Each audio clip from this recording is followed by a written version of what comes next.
Very importantly, I'm hereby directing the Department of Defense and Pentagon to immediately begin the process necessary to establish a Space Force as the sixth branch of the armed forces. That's a big statement.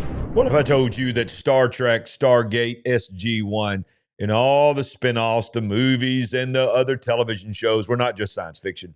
But what if there were previews, predictive programming designed to prepare us for the rise of the United States Space Force?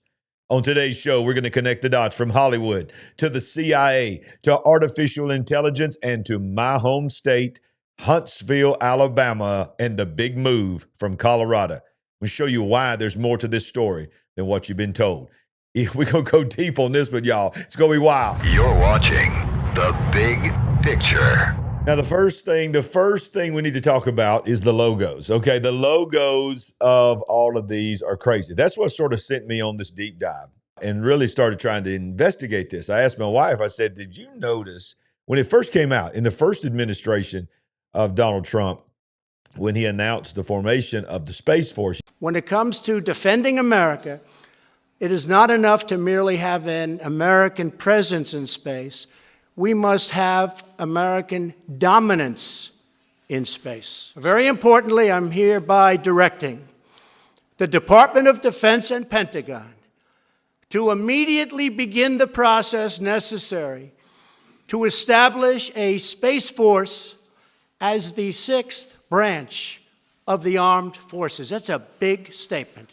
In a few moments, I will sign a new directive to federal departments and agencies. They will work together with American industry to implement a state-of-the-art framework for space traffic management.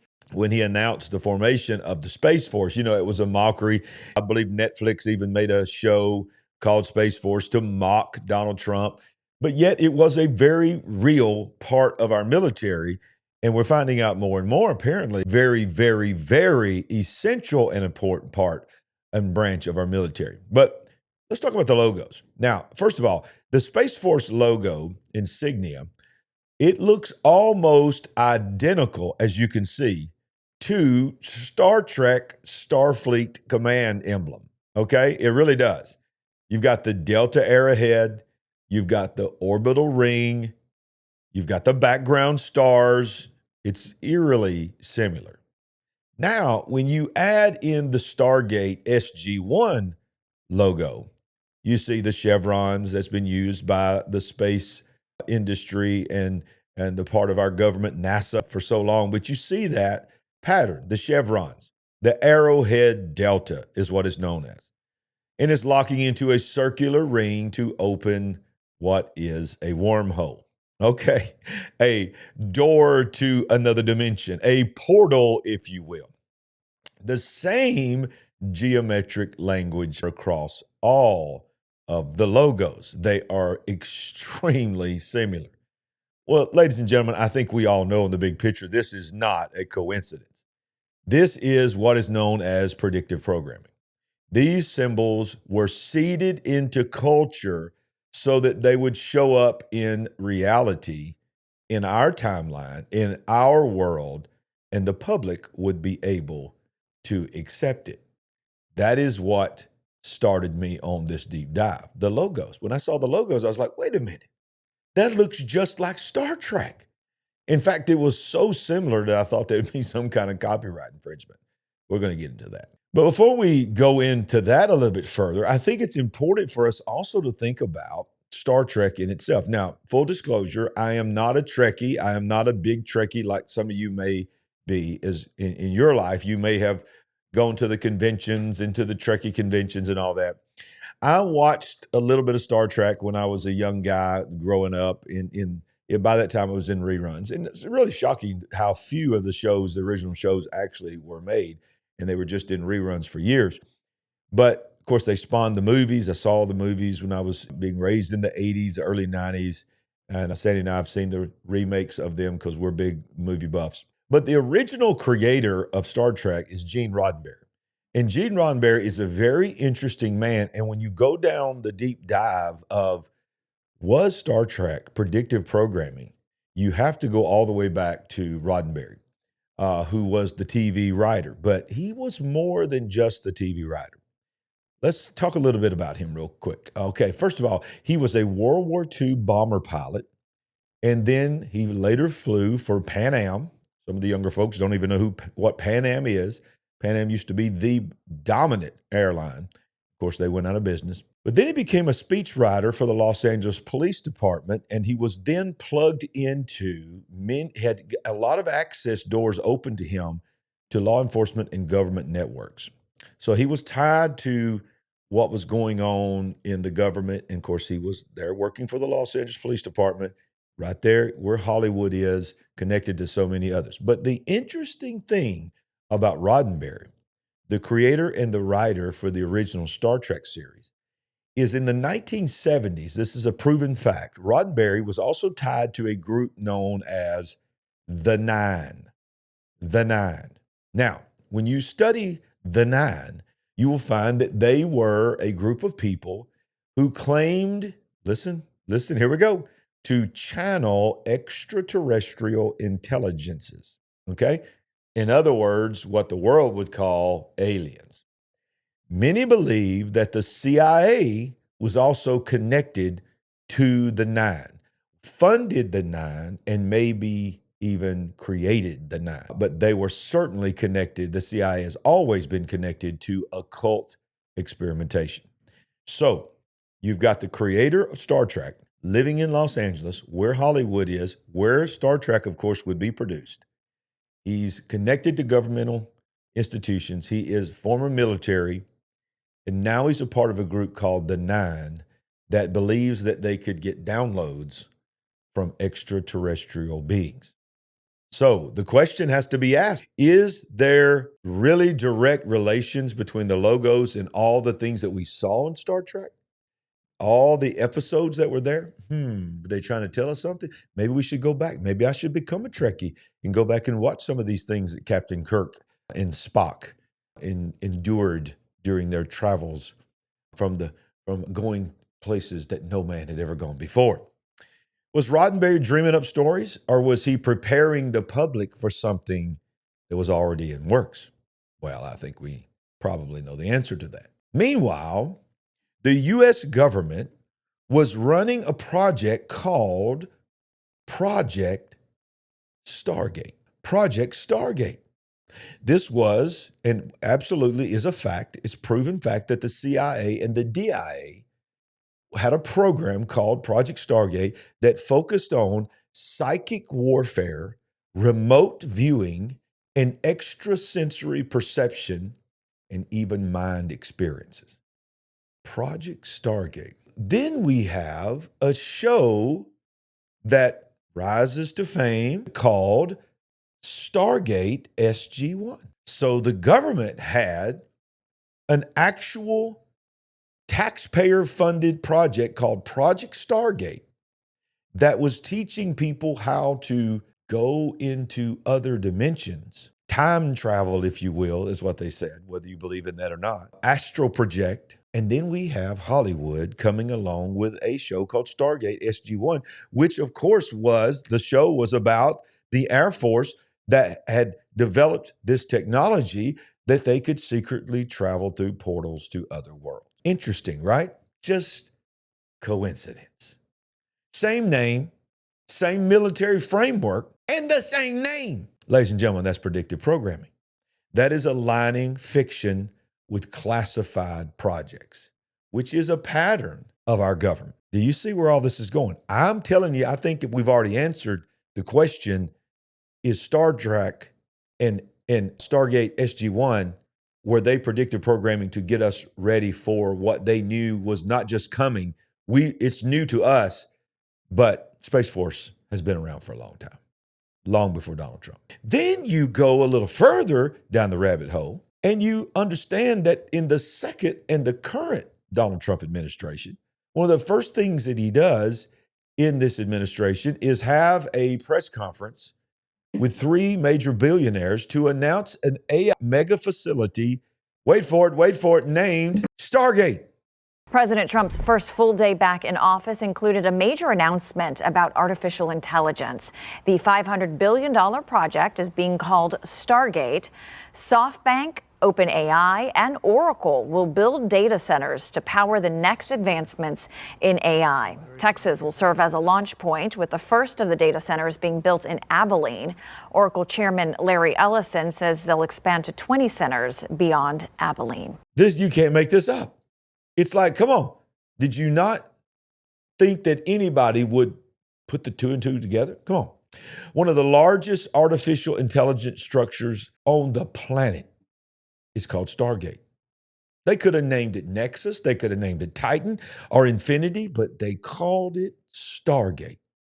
The same word tied to the CIA projects of mind control, mind manipulation, astral projecting, and the same name that's tied to the show that was about portals that Hollywood produced. This is not random. This is deliberate. Then you factor in, and the reason we're talking about it right now, and the reason you clicked on this video, is because there was a major announcement by Donald Trump, flagged by all of my home state's senators and representatives from the state of Alabama, announcing that Space Force would be moved, its headquarters moved from Colorado Springs to Huntsville, Alabama. And I am thrilled to report that the U.S. Space Command headquarters will move to the beautiful locale of a place called Huntsville, Alabama, forever to be known from this point forward as Rocket City. Why?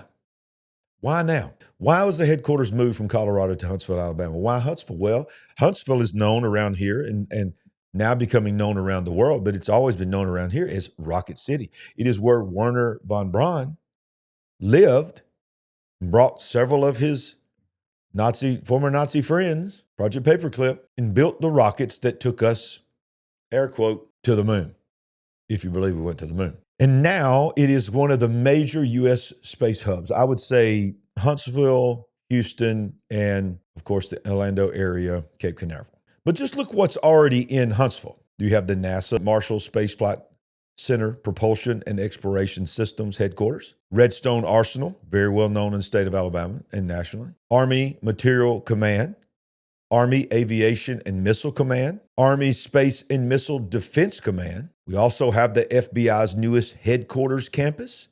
Yes, I said the FBI. They are in this campus expanding cyber, terrorism, and intelligence operations in Huntsville, Alabama. We have the Missile Defense Agency developing missile shields and space defense.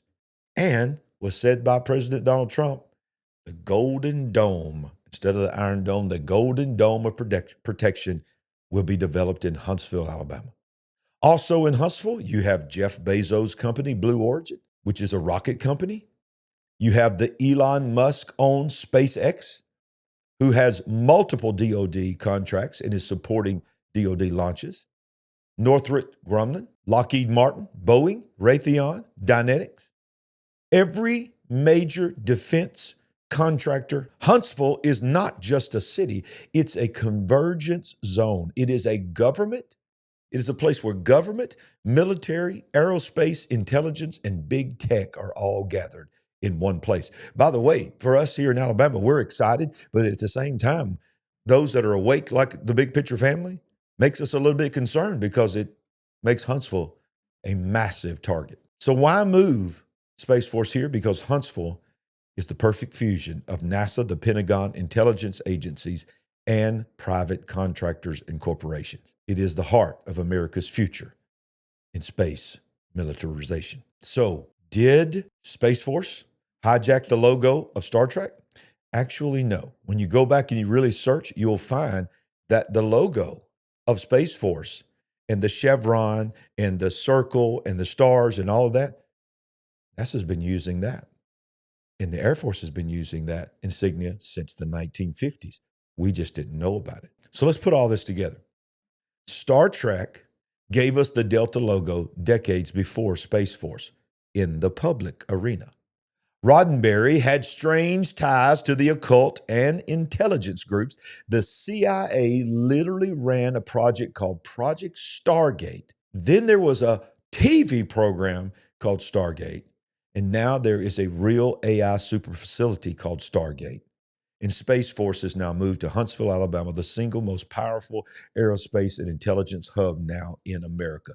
Coincidence or disclosure? Friends, let me just tell you something. It's not coincidence. It is part of disclosure. But I also want to remind you that the Bible has warned us of this moment. Daniel saw beasts rising up with symbols of power. Paul warned us in Ephesians chapter 6 that our battle is not against flesh and blood, but against principalities and powers of heavenly places. Genesis 11 tells us about Babel, the Tower of Babel, where mankind built towers to try to reach heaven. Today, AI is the new tower and Stargate is the new Babel. And Revelation 12 speaks of a war in heaven, battles that are both spiritual and physical. What was once science fiction is now science fact. What was once hidden is now revealed. Star Trek, Stargate, all the movies, War of the Worlds, Aliens, fill in the blank, all of them, were all preparing us for what we are about to see unfold.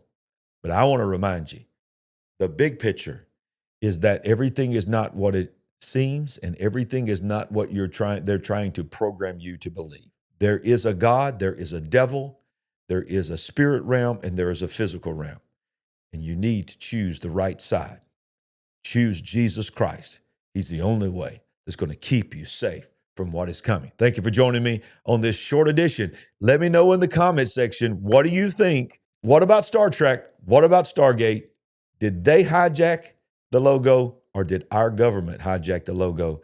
And were we being programmed with Captain Kirk and Spock? I started saying, may the force be with you. Nano. Wait a minute. Nope, that's Mork and Mindy. Bye, y'all. We ain't woke, but we certainly are awake. Let me know in the comment section. Subscribe. See you next time on The Big Picture. We ain't woke, certainly are awake. God bless. Help us build the Big Picture family. We're on a mission to wake up the world to what is really going on. Go to LarryRagland.com to give a one-time gift or become a monthly partner. Any amount blesses the entire Big Picture family. While you're there, pick up our book, I See Greatness in You. Browse our merchandise store, connect on social media, and get on the Big Picture mailing list at LarryRagland.com. Join us and be a part of the Big Picture family, where we ain't woke, but we are certainly awake. You're watching The Big Picture. You're watching The Big Picture. You're watching The Big Picture. You're watching The Big Picture.